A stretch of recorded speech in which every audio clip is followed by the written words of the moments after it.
So we'll call to order the meeting of the Town of Westborough Diversity and Inclusion Committee, and let people know that we are being recorded and aired live on Westborough TV, and it will be made available on YouTube, on the Westborough TV YouTube channel tomorrow. So did everyone receive the agenda for today? Okay. So, and then minutes from our last meeting went out. Did everyone have an opportunity to review those?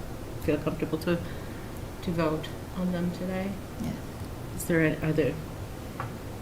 Is there a motion to accept as written, or is there discussion on the minutes? Motion to accept? Thanks, Cole. Second. Second. Great. And all in favor? Okay. Unanimously approved. Thank you. And we have not received any advanced emails or requests for questions, and there are no town members are here for our open forum. We do offer an open forum in our monthly meetings, and we invite people to either submit questions ahead of time or attend our meetings in person. Just in terms of correspondence and other items, one thing that we have good news. Can we celebrate your election to the school committee? Sure. Congratulations. Absolutely. Thank you very much. Thank you. Yes. Big effort for campaigning, and congratulations to you too. Yes, thank you so much with everyone's support. So. Excellent. We're happy to see you there, and so that's sort of our first big news. And then we received a letter from the town just regarding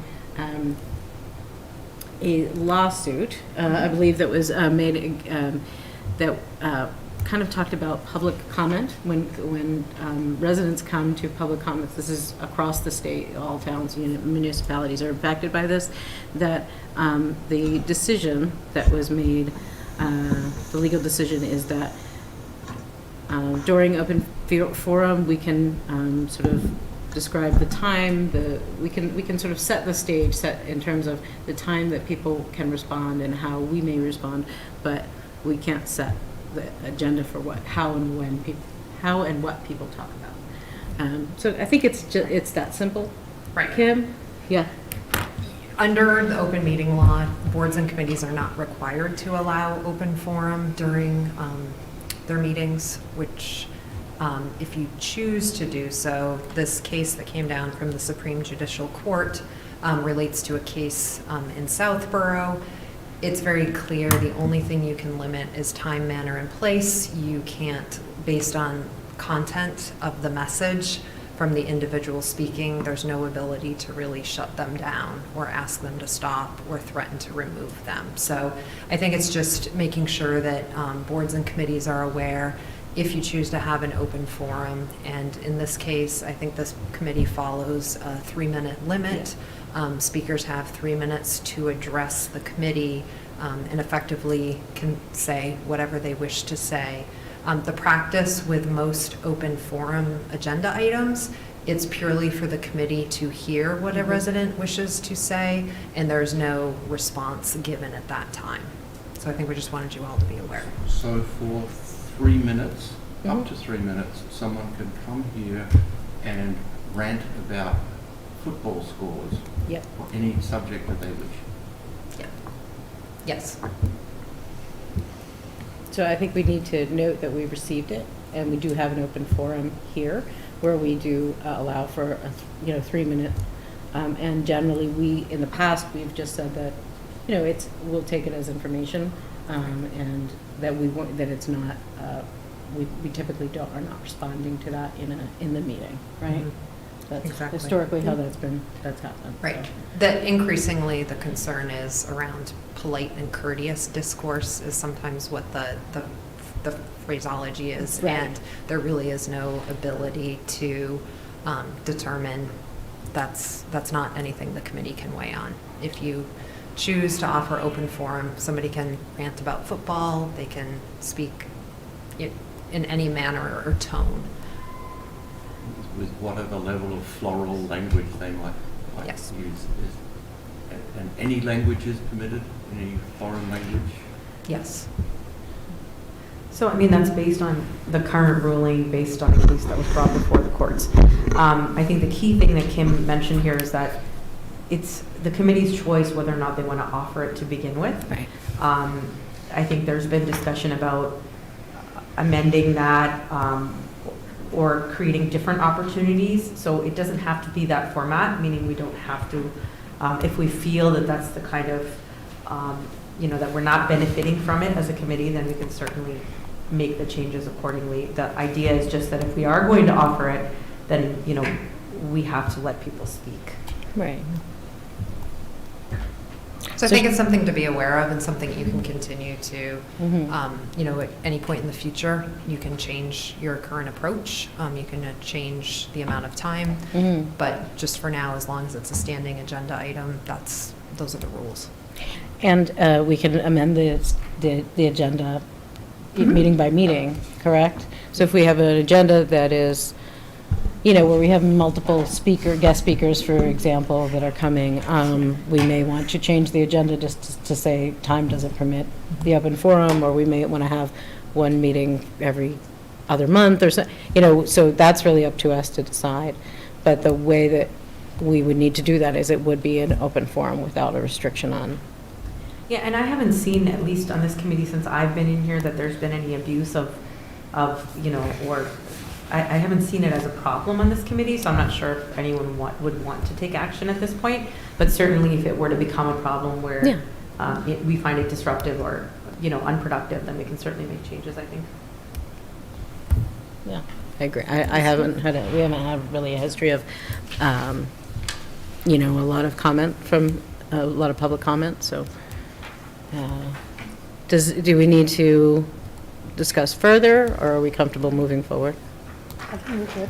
Okay. Yep. Okay, so then we'll turn to the other items on the agenda. Zach is coming from the Economic Development, so we'll push through. We wanted to get back, I wanted to provide an update. After our last meeting, John Arnold attended our last meeting, the town moderator, and we were talking quite a bit about different opportunities, different ways that we might make town meeting more inclusive, welcoming, and have more participation across the town.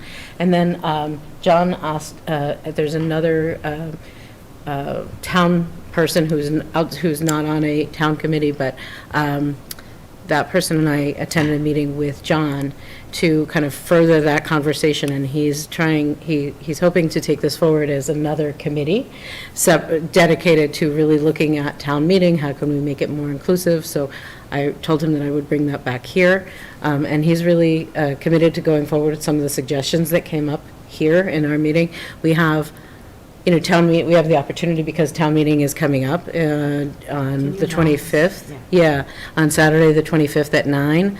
Some of the things that we talked about last time was childcare is a really critical thing for people to be able to attend, and that's in the works to have childcare provided. Alma, I know you said that the senior center provides transportation, so that's another piece that's critical. We also talked a bit about language accessibility, and potentially making having any town meeting material translated.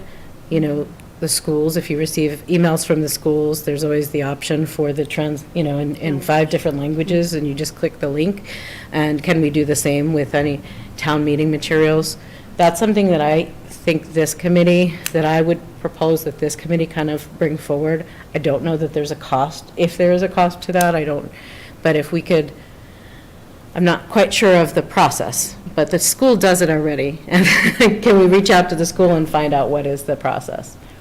Yeah. So just 2 thoughts. Yeah. Does this committee potentially have an interest in having further conversation with John Arnold and having some of that work really rest more formally with this committee, or perhaps a subcommittee? We'd have to figure out how it might be structured. Is it a subcommittee But all of the things that you talked about are things that I think have been discussed previously by this committee. Mhm. So maybe it's worth a conversation for that to become something that this committee champions. Yeah. And then I think in addition to looking at participation at town meeting, by extension, more involvement in our many boards and committees. We Right. still have a lot of opportunity for citizen involvement through volunteer opportunities, understanding many people are busy, but there might be an opportunity for that to be, at some point, part of that outreach as well. Yeah, definitely. Second piece, your question about being able to translate materials. Mhm. There is a warrant article.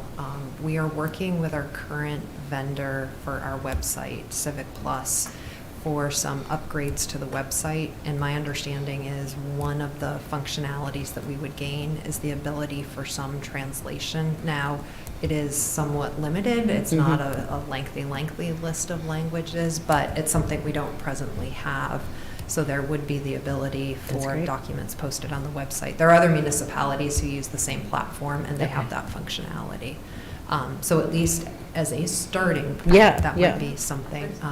And then, but continuing to identify other opportunities to expand that and to potentially see how the schools use other tools that may be available. Great. So would that be like like I know with our Asian outreach, she's got like a drop-down thing and you click, would it be the same way as that? 'Cause I don't know exactly how it looks, but you're able to choose whatever document you pull up or are looking at. There's a way that you can choose to have it translated.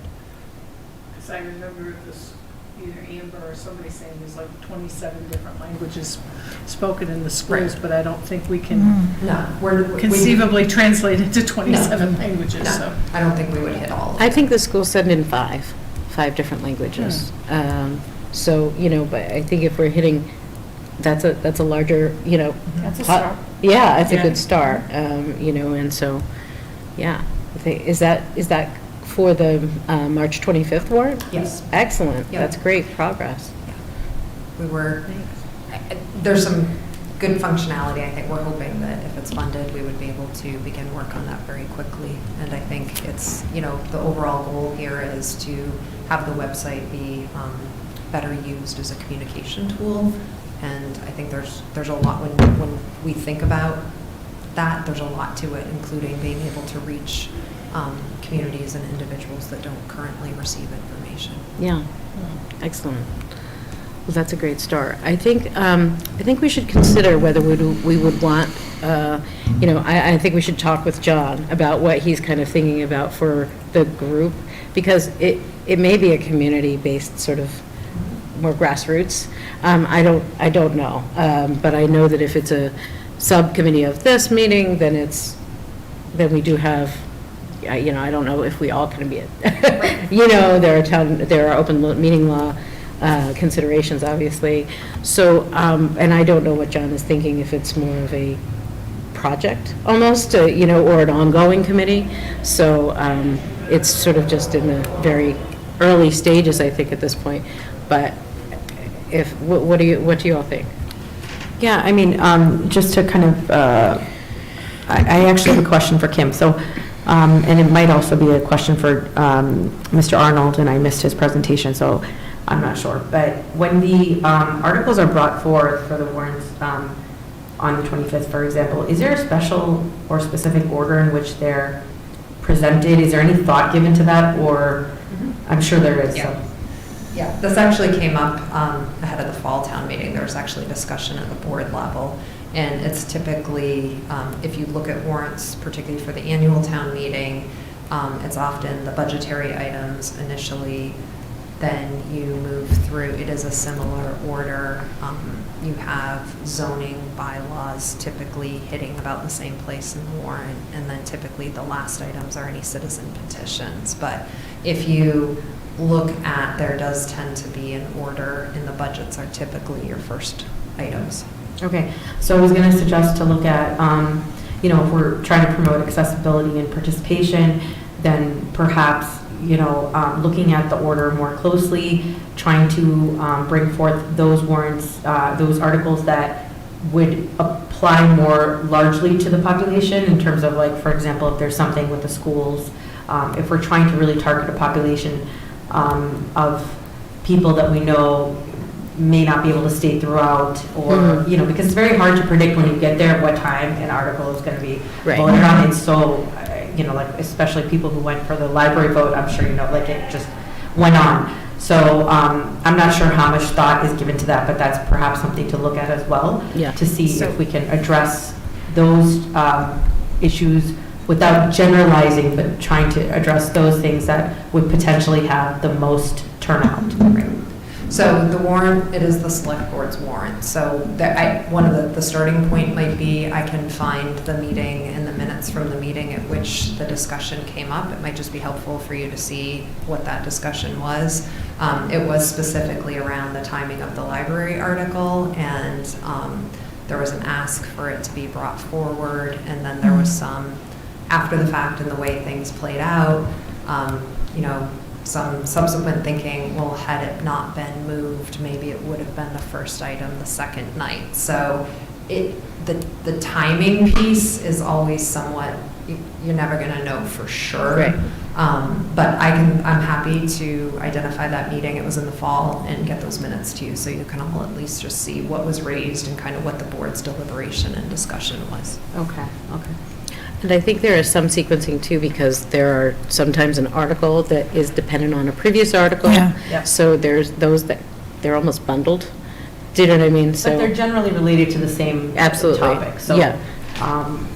I just find that, and I think the library vote was a perfect example of how that happened, where tons of people left before they were able to put their vote in just because it just got so late. Right. And so that impacts the overall, especially for big ticket items that everyone is very interested in. Agree. So I think there's a lot of opportunity. I think some of the other things that we talked about here was just also doing some pre-meeting info sessions, you know, to get more information out about what the articles are, so that people can, you know, come into town meeting prepared, and to try to get that information also translated, so that, again, people understand, you know, where the impact of an article before going into the meeting. So those are some of the things that I think it sounds like some things can be implemented before this, you know, in this short time frame before March 25th, and other things are more longer term.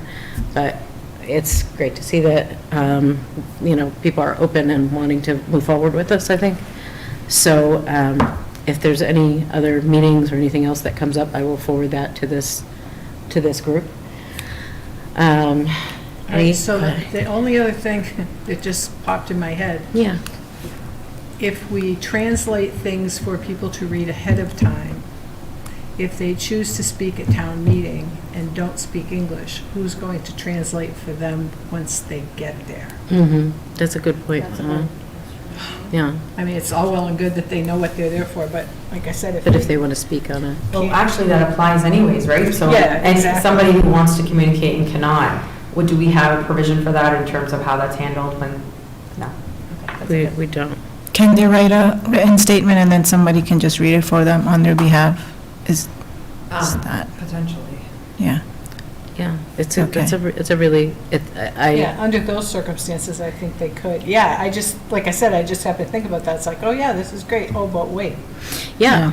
Well, these are the things that, you know, if we want to be inclusive, we want to make sure that it's welcoming. People need to be able to articulate their own opinion as well. So very good point. I think it makes a lot of sense. No, I agree, but I think incrementally, at least letting someone access the materials, be more informed, you know, in terms of making the vote. And then and I would think that, I mean, we can certainly encourage, but I would think that if somebody wanted to get something across and they have the desire to participate, somebody else can certainly do the presentation on their behalf. Yeah. But yeah, the access to the information to start is very beneficial. Yeah. So, I think good progress on that. More to come. Go ahead. Yeah. While we're on the subject of the town meeting, I just wanted to make an announcement that on March 21st, Tuesday, 7 to 8 p.m., the library will be holding a public info session talking about Article 12, that will be Great. presented for the vote. Can you repeat the date? March 21st, 7 to 8 p.m. Thank you. In person at the library? Yes. Thank you.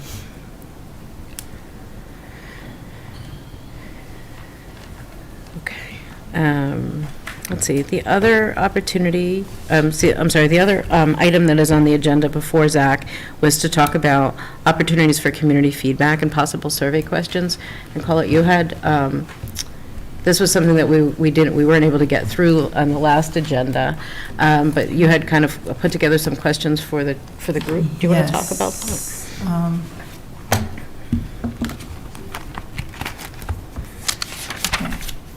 Yeah, it was just an unofficial questionnaire because we were talking about if we go into different neighborhoods, we can just, Yeah. and it's, I don't know if you want me to read the questions or I think we all have a copy from last time. I mean, I think it's worth having I appreciate you putting this together, and I think, if we want to talk about the questions, if you don't mind Yes. reading them. So on a scale of from 1 to 5, where 1 strongly disagree and 5 strongly agree, how would you rate the following statements? Town of Westborough values diversity. I feel a sense of belonging in Westborough. I believe Westborough is a safe and supportive place of BIPOC individuals, Black, Indigenous, and people of color. And then this question is, have you experienced any unwelcome comments or conduct in Westborough that you felt were offensive, embarrassing, or hurtful? For example, inappropriate jokes, slurs, rumors, hurtful gossip. And how do you stay current on the town's happenings? And what, if any, town service do you avail? So, Yeah, I think Just like these are very, basic. very good. I think, it gets to the goal is to just try to gather information, right? Right. How are people feeling generally, but also what services do they use today and what services might they use, might they want? So I think this is a good starting point. I think what we were talking about is really just like you said, an informal questions to have these conversations, to maybe Right. prompt conversations with neighbors or community members. What do y'all think?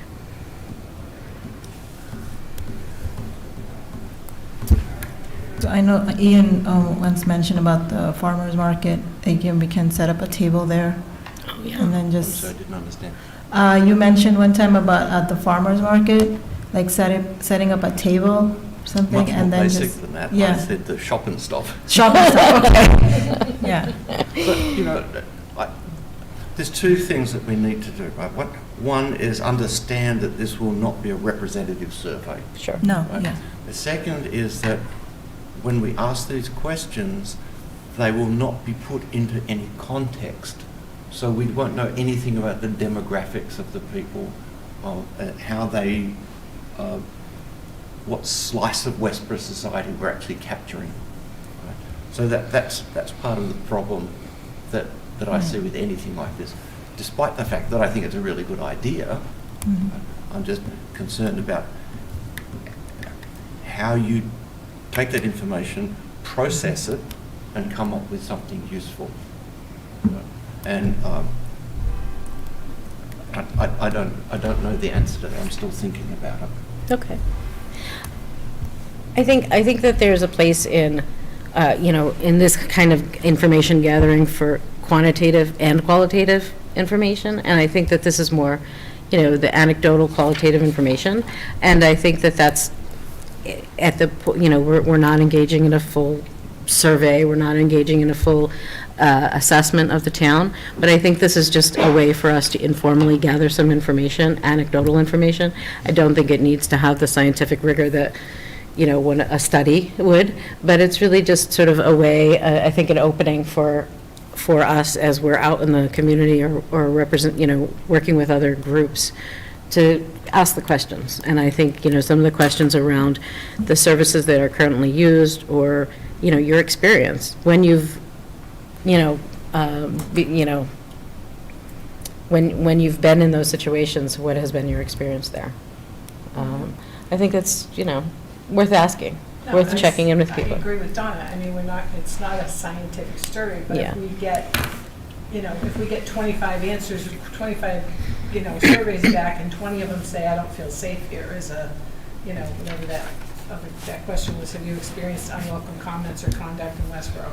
If we get them back and a lot of them say, yeah, I have, then we have a bigger problem Yeah. than just worrying about whether it's scientific. Yeah, exactly.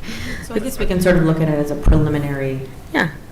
attempt to gather information, Well, to some extent, I'm way ahead of you. I've done my Okay. informal survey. And All right. I've asked two of my neighbours, both of whom have small children, and both of whom are working what I imagine to be minimum paid jobs, and in fact, in some cases, both cases, 2 jobs.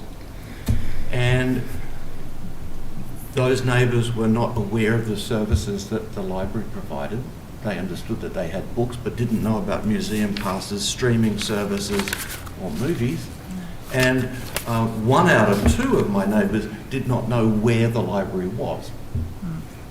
Right? So there's the preliminary survey. Mhm. Right? There are big knowledge gaps amongst people that really are more in need of the services than Right. people who know where the library is.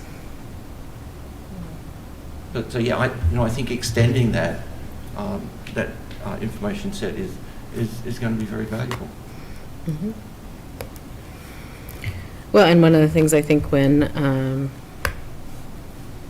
I think it's Tracy from the library, when she was here for the presentation, they were continuing to kind of expand the outreach and the sort of site visits. I don't know what to call them, but where the library goes out to Arrive and to Park Village. Park, I think, I'm sorry? Park Village. Oh, Park Village, right. So, and that's expanding, I think that was the plan, the hope. So I know, it's not only in those in those apartments, because everybody can benefit from that information, but that's a way of getting more information more quickly to a larger group of people. Just so I think that's, well taken, and they're moving forward with that. And then I think it would be great to hear other types of services, as far as schools, access to school information. Do you know that you can get things translated? Do you know that, the parental rights statement that's given to every student who's, under, so all of that, can continue. And I think, this can just be a way of us continuing to gather that information. I don't know, I think at some times we talked about making it a more formal assessment, and I think at this time we've, maybe we want to revisit that, but I think, to date, we've basically said that we don't feel like there's an appetite for that right now. So I'm not sure about the appetite piece, but I do feel that, surveys have their place. I think that they're very informative in some ways, and it's certainly, I think, a preliminary study to do. Although I think that, really trying to understand what the different cultures in our community and different demographic groups have that would attract them to come to a place where we can actually gather the information. Yeah. I think that's the challenge. Right. I think site visits are great, but aside from that, and I hope that the survey brings back a lot of responses, but generally I think we see that surveys in and of themselves, you don't really gather a whole lot of responses. People just, tend to either discard them or not, and I say this sort of, again, as an anecdote, I think it's kind of funny. So I know, Indian people, there's tons of Indian people in this community. What attracts them is Indian food. So you offer them food, and they're going to show up, and they're going to fill out your surveys. So I'm not saying that is something that we have the bandwidth or something that we could do. But what I'm saying is there's a place that, I think it's important that we try and identify what it is that would bring people. Yeah. in order to bring people together to gather that information. Right, you have to get people there in order to talk to them. So I think that's a really a great idea, and maybe it is something that we show up at a farmer's market, or we show up at the activities that go on over the summer outside and get down at Bay State Commons and like the block party or something like that. People are there, they come to you and get a table. What do you all think of that? School events, I mean, I know it Yeah. won't be very inclusive, but you'll get a majority of the population there if it's allowed. Different events have different Yeah.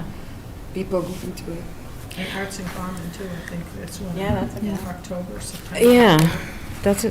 Yeah, and Westborough Connects also has something coming up, I think. Do we have a contact through Westborough Connects? Does Yeah. anybody? Yeah, okay. So that may be someone that we, a contact that we want to reach out to find out if there's an opportunity for that. I think it's, I want to say May 7th, is that a Sunday? Is that for Kindness Week? No, it's not.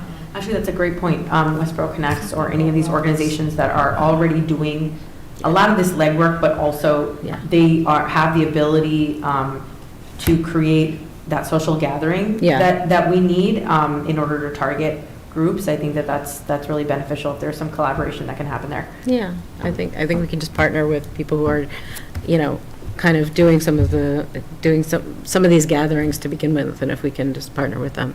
Okay, we can reach out to Westborough Connects, and we'll figure out who's doing the block party or whatever other events are happening over the summer. Let's see. Oh, yeah, recreation, thank you. And Jen spoke with us here a couple of meetings ago, so we can reach out to her and get information about that. Is there anything else that we wanted to, do you feel like we've talked through that? A couple of Go ahead. themes have come up here. Firstly, we talked about the town meeting and the moderator there, and we've got some feedback there. That was very reassuring for me because it's not just talk. Yeah. And we mentioned, I forget her name, the representative from the library that came. Tracy Grant. I know that we provided a lot of suggestions and questions and so forth there. I think it'd be really good to have some system in place where we circle back and talk to the people about whether their experience talking to us was positive and valuable, and whether anything that came from those discussions has been executed on, and what value we bring to that. And then further than that, I'm involved with other town committees, but not many, and there are many others of groups of citizens that get together and talk about things that are issues that may overlap with diversity and equity, and I think that we should make a concentrated effort to connect with those committees as well. Well, and maybe one of the questions can be, would you like to speak further with someone from the committee? Give us your email or cell phone number or whatever. I mean, a lot of times you get surveys, it's like, do you want to talk about this more? It's like, well, mostly I say no, but I've already answered 15 Yeah. questions, so no, but we could always do that. The Westborough Connects event is on Sunday, May 7th from 3 to 6, and I believe it's at the Mill Pond School. And that, It's called Spring into Wellness. thank you. And there's a sustainability function at the high school coming up as well in May, I believe. So we should gather all of those things Yeah. together. Just to go back though, I'm not really sure whether we're talking from a different perspective here. I'm hearing survey, filling out pages. I'm hearing just talking to people. Yeah. Are we thinking of this as being basically a conversation guide for us to talk to people, or are we thinking more in terms of something written? I was thinking about it more as a conversation guide and less as a survey, for the reasons that we just described, because I think you can get more, I think these are prompts that like draw you, to a personal conversation with someone, and some of these might be, more difficult conversation, but I think, it builds that personal connection versus a survey, which is, as You we've might said, skip- like, it's yeah. more anonymous, and so I feel like we might get more information by just having the conversations.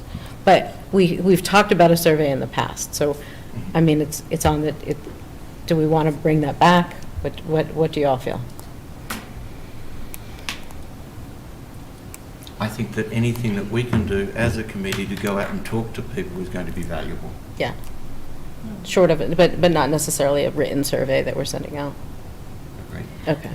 I think if we have a plan in place of Mhm. how, I think that we need to focus on that in terms of how we want to distribute the survey and who we're targeting and how we're going to get them to respond. I think it's a really great idea, given that we have the planning for that in place.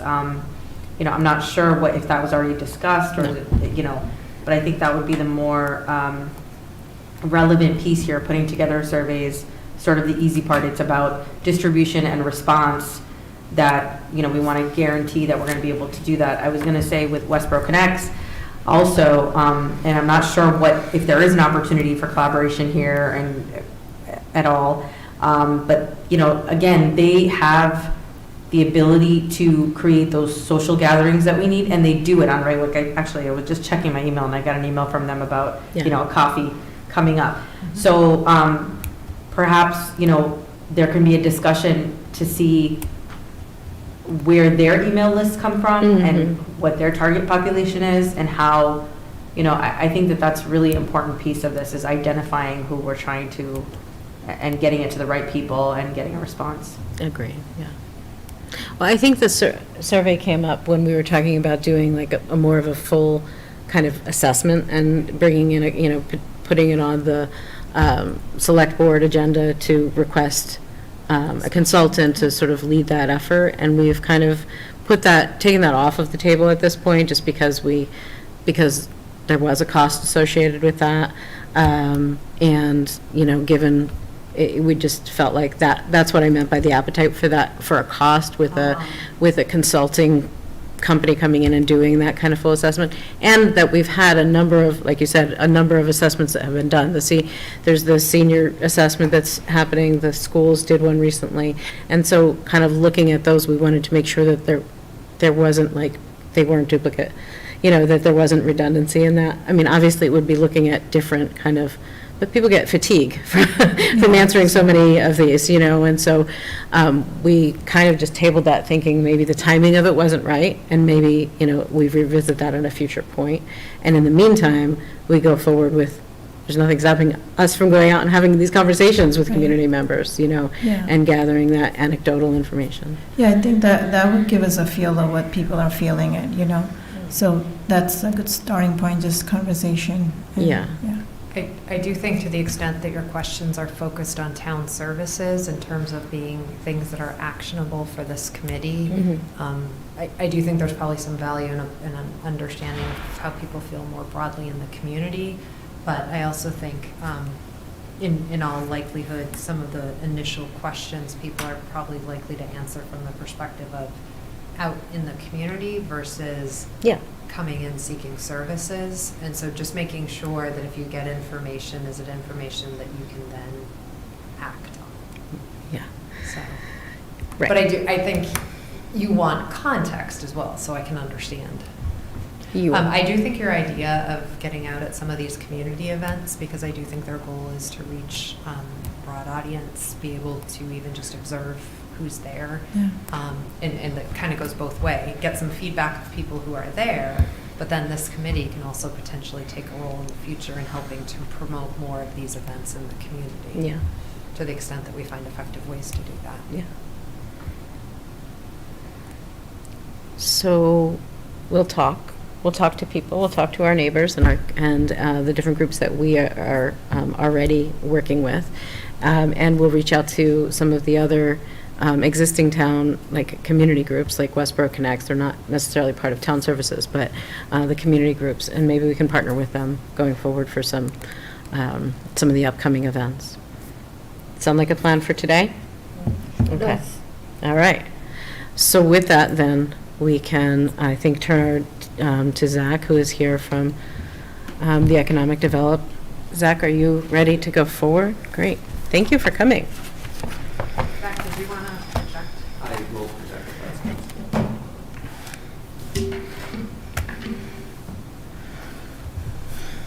Thank you for inviting me.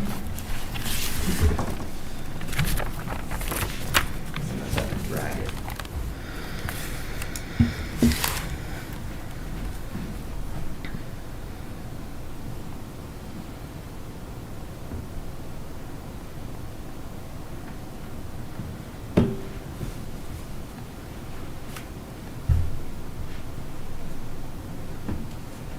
Hold on.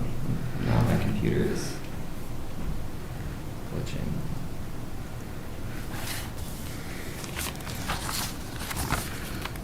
All right, I think I'm getting there.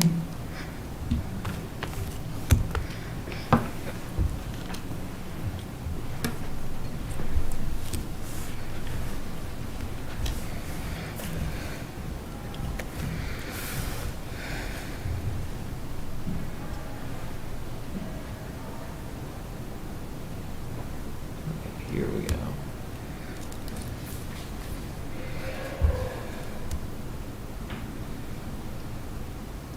Okay, I think we are all set. So thank you for bearing with me there for a second. And again, I appreciate you all inviting me to this committee to talk about work that is very important to me and also very important to the Economic Development Committee.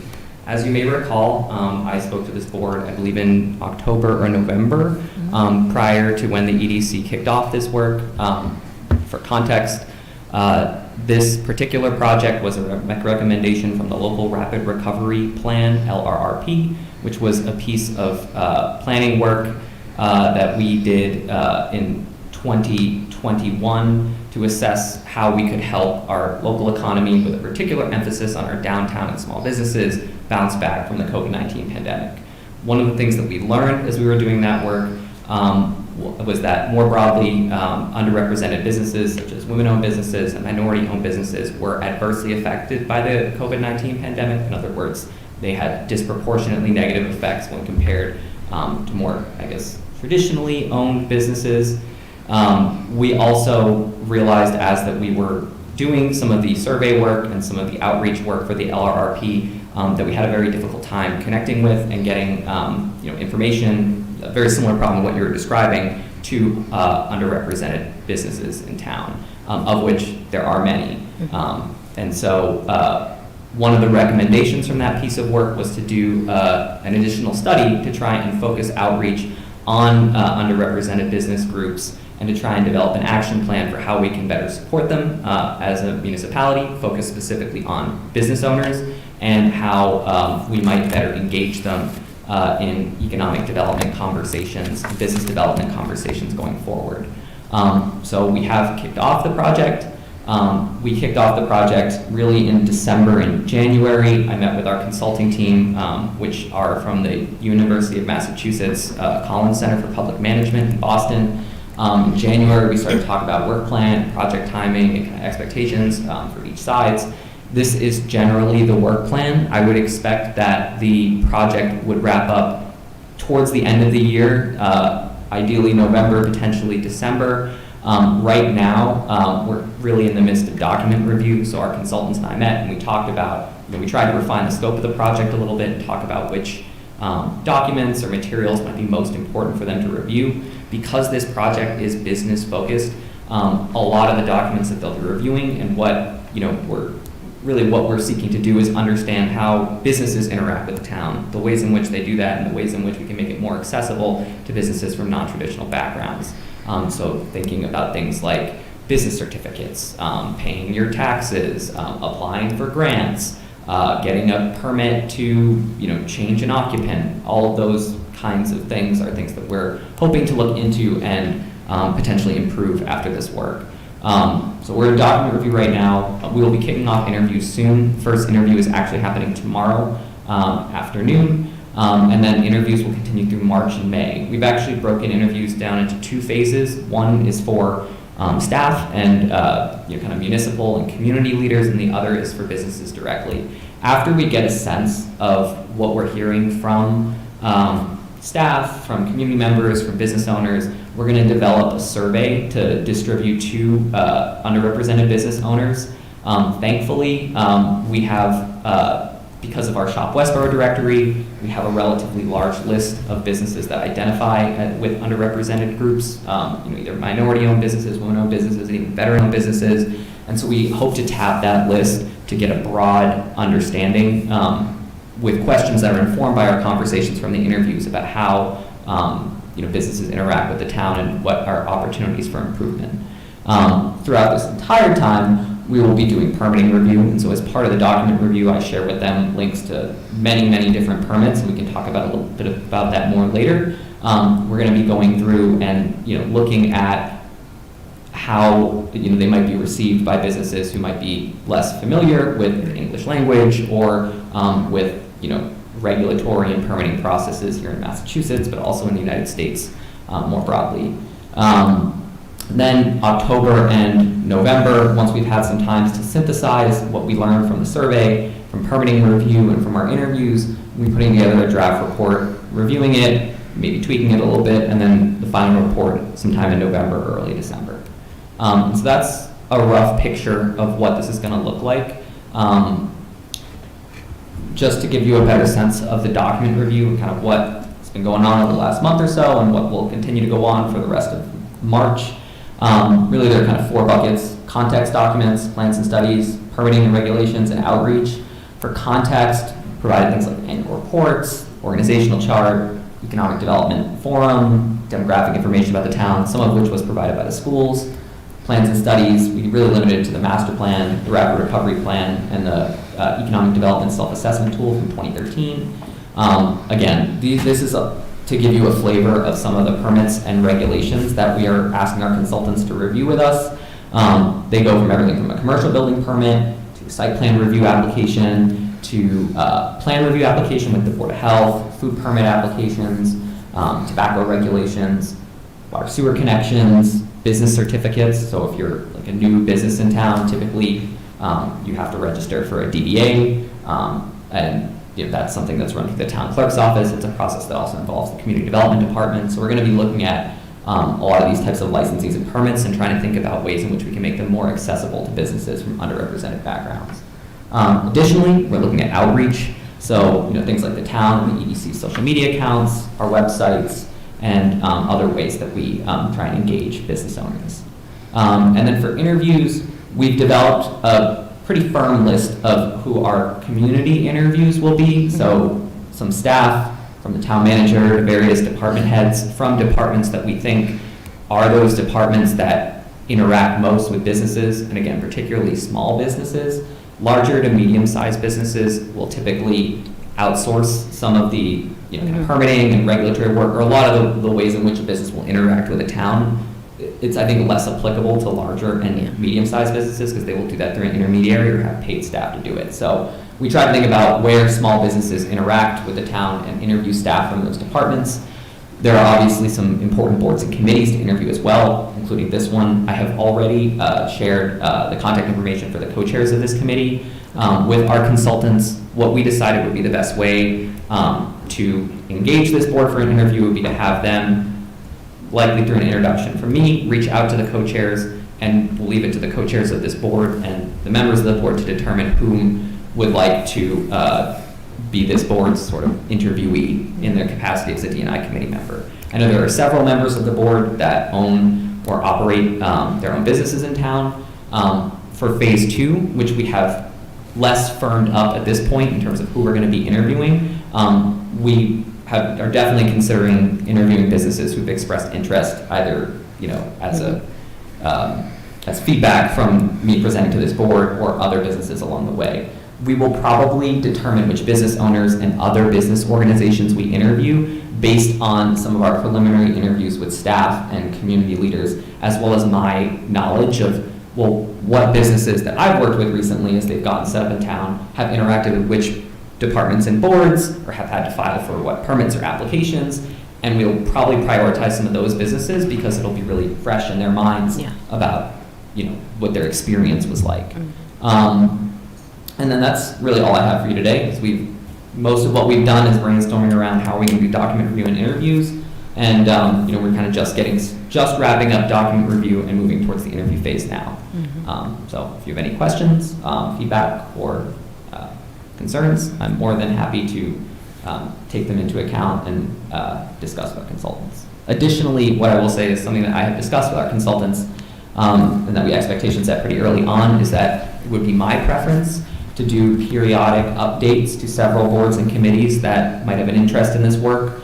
And so what we've aligned is that every third or fourth month, either third or fourth, depending on what makes sense, I will try to come back to the D&I committee and to the EDC to give an update on where things stand and, if we have any questions or need anything for you all to opine on. That's great.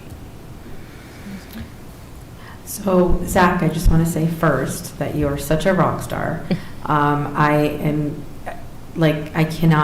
think most of the community cannot thank you enough for your recent involvement in what the EDC is doing for our downtown and for all the efforts you're making towards, gathering the research and information about how you can encourage minority businesses and others to participate and to come and make our community more vibrant.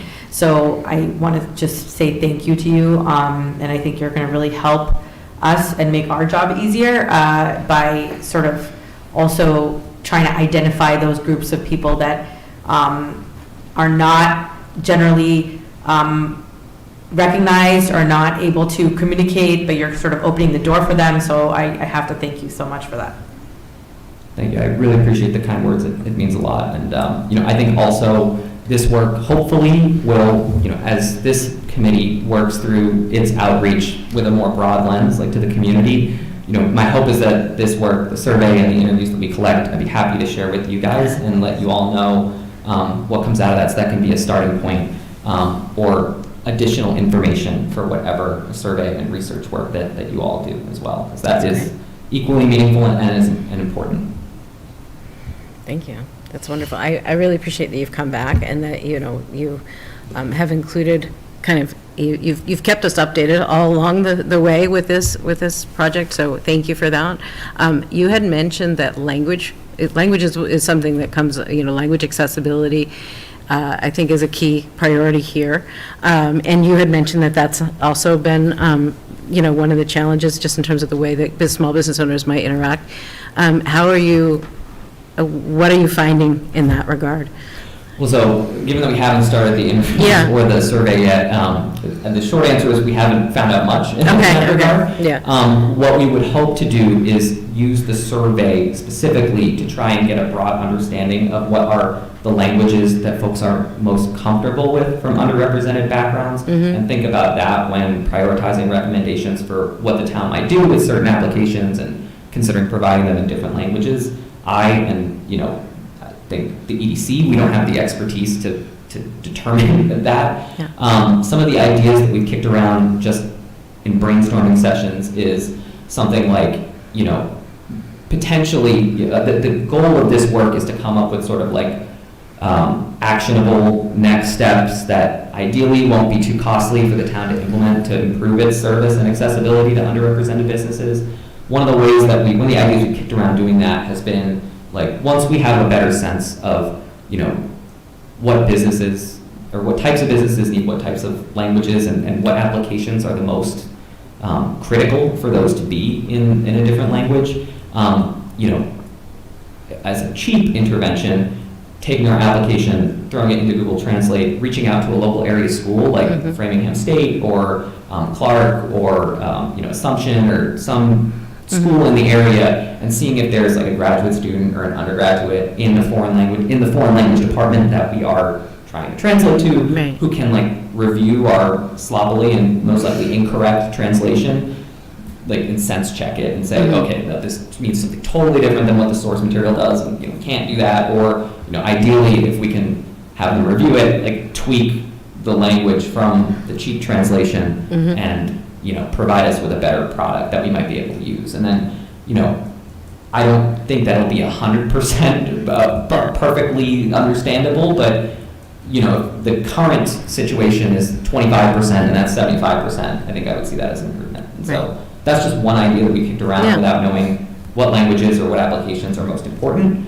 But that is an example of how, of what might come next. Mhm. Great, thank you. Those are good Um, ideas for us. Yeah, and in the conversation, I'd like to say that, you know, in your broader, in the sense of broader business owners, I would hope that you guys are also going to be talking to downtown landlords, meaning the building owners, because I think that a lot of them also come from different backgrounds, and sort of trying to assess what their needs are and how to make the process easier when they are communicating with the town, which is directly affecting then the business owners. So, you know, I think that that's also part of the process.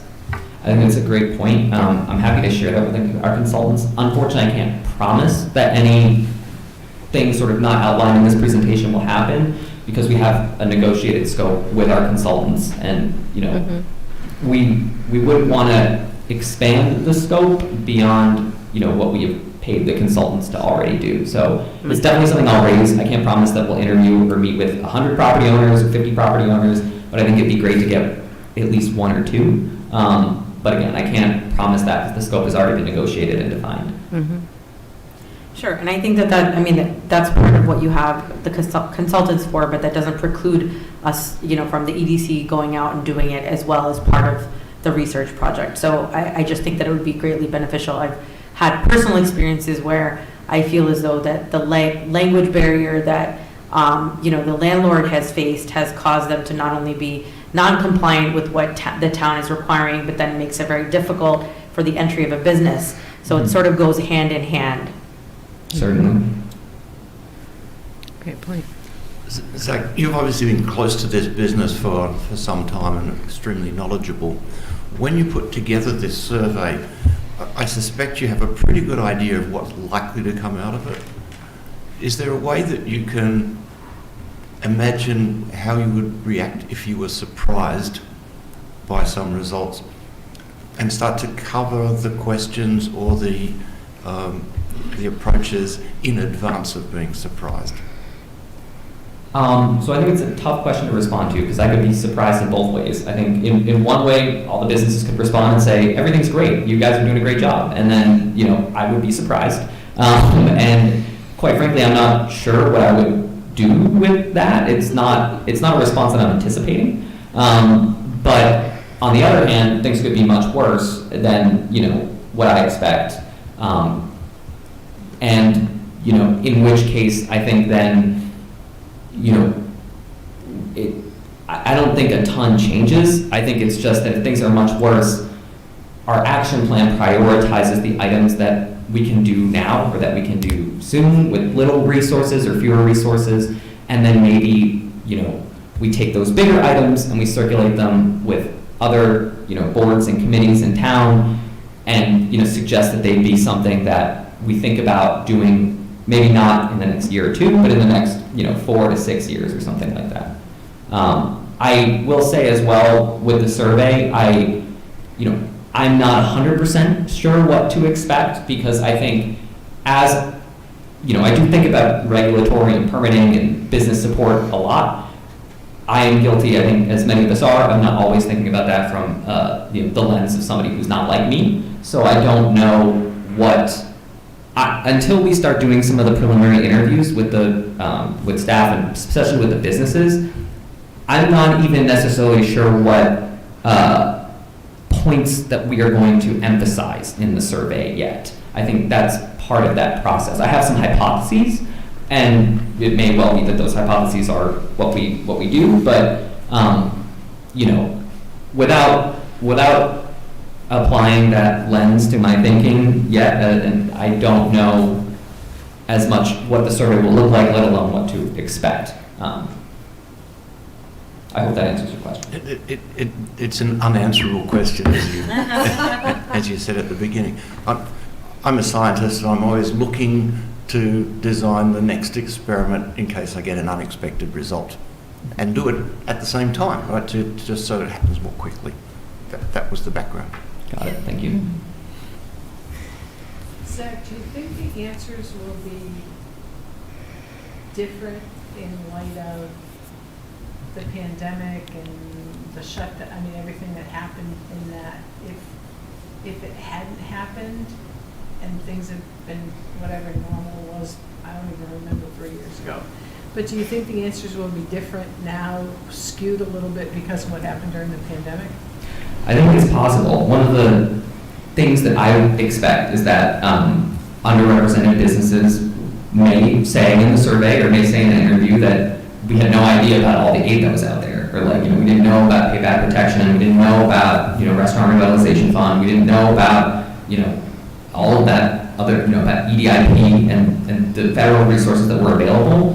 And so, that to me is something that would not have come up prior to COVID or prior to another emergency. And I think that, the follow-up question to take your sort of what's the next experiment lens to it all would be, well, where do you get your information? And what's the best way to engage you? Like, do you get your information from a religious group or religious organization, or do you get it from your neighbors, or do you get it from the schools? And then that would inform, should there, as part of the action plan at the end, if there are other federal resources available to businesses or other state resources available to businesses, consider, leveraging these other resources or using, distributing information this way in addition to what you already do, or maybe different than what you already do. And so, but to me, especially that federal programs and federal funding and stuff is one that I think is very pandemic specific. But on the contrary, if people really didn't, if a lot of people didn't know that it was out there, we may get, nobody might bring it up because they might not have known that it existed. And that itself is, I think, another answer, possibly. Well, I think one of the things that makes a lot of that very intimidating is all the initials. It's like, the alphabet soup. Yeah. I mean, like, there's, all of these things, but who knows what any of them mean, because all you ever get is initials of things. And I think that could be one of the reasons why people didn't pursue it, because they just didn't know what it was. Mm-hmm.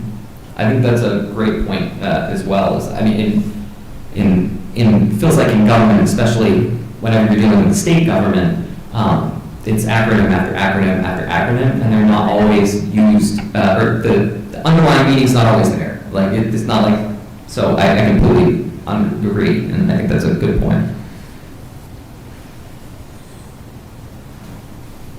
Any other questions? Well, good luck as you can move forward with this, and we look forward to hearing back from you in 3 to 4 months. Thank you for coming again. Thank you guys for having me, and I, like I said, I really appreciate the work that this committee does. So, best wishes to you as well, and I will see you in a few months. Great.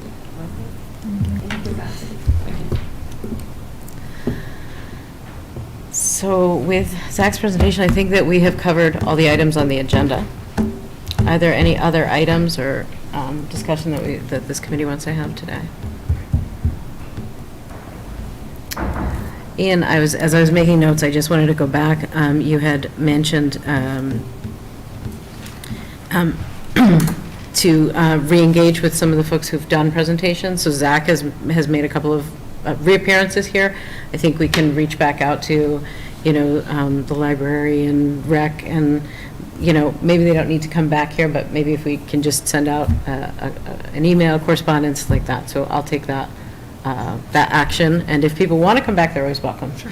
Yeah. And were there any other departments that you did not hear the from? ADA, the disability, I forget his name. Yes, he represented the disability. Fred Leonardo? Yes. Building Commissioner? Yes, thank you. Community Development Director? Okay. Wasn't he? He had a lot of hats. Yes. But for the presentation, I think he was talking to us about the Disability Commission, but he also represented those other. Okay. Yeah. And I know at one point we had discussed the police department as well. Right. That would be good. We haven't heard from them. First responders, yeah. Yeah, first responders, yeah. And you could always hear from the senior center. That would be great. Love that. That would be awesome. What were you going to add? No, I was just going to say, I think you were saying, I thought she said, who have you not heard from? And I thought Fred was before us, so I was trying to. Yeah, he was here not too long ago. But I know Yeah. we discussed a lot of good things with him too, so I'm curious as to if there's Yeah. been any movement on any of that. Yeah, and there's a lot of overlap, I think, just with that sort of resident commission, and just to hear what they've been doing. Excuse me? Board of Health? We did not hear from Board of Health. Okay. Right. And I also think we need to really take this as an opportunity, like Zach and the work that they're doing, and I think that that's maybe part of what we need to research a little bit is what our different departments are independently doing so that we can, utilize, and I've said this before, I know, because we've talked about consultants, all the time we talk about consultants, and I'm in favor of trying to utilize the information that's already present rather than trying to reinvent the wheel and pay more money and engage consultants galore.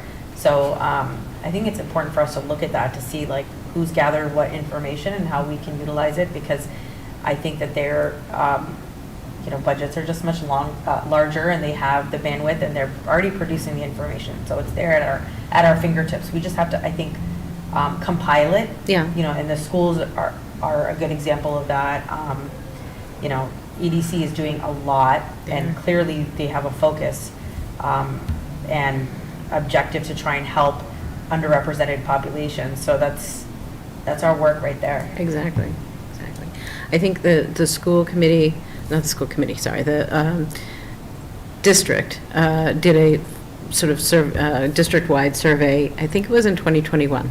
And then Daniel came maybe a year ago, right, to present on the results of that. So that may be something, because I know they've made, they're taking steps. That may be something if we can. It might not be a bad idea to have Daniel come back. Yeah, to hear, because they had engaged with, additional, I know some of the professional development sessions were happening. So, yeah, it would be great to hear from them.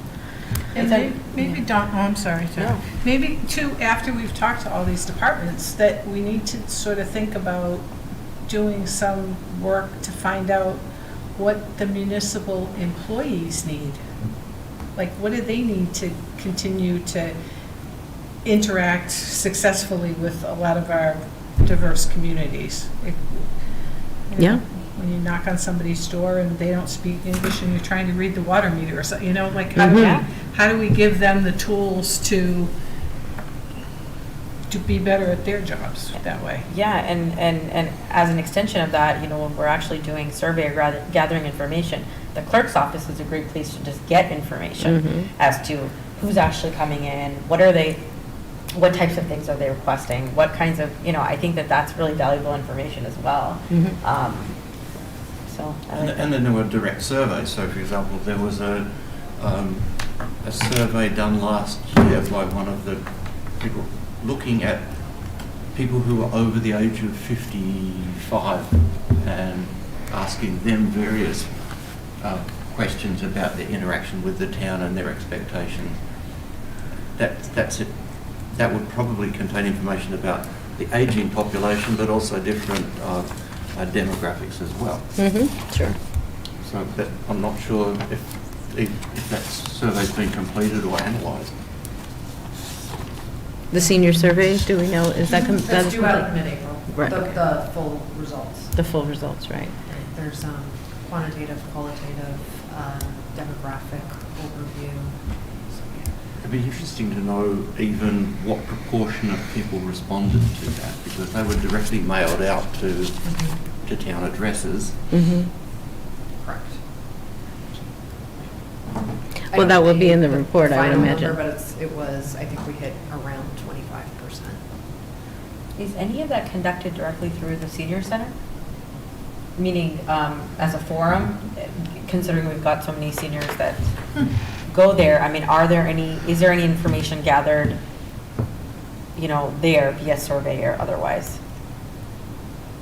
So when the survey was in the process of being completed, there were focus groups, different like caregivers and people that lived in elderly housing, and I don't know, Kim, help me out with this. Yeah, I guess I'm not sure. I mean, there were probably, 7 or 8 different focus groups kind of thing. Okay. And then we, spent a lot of time encouraging people to fill out their survey and get it back.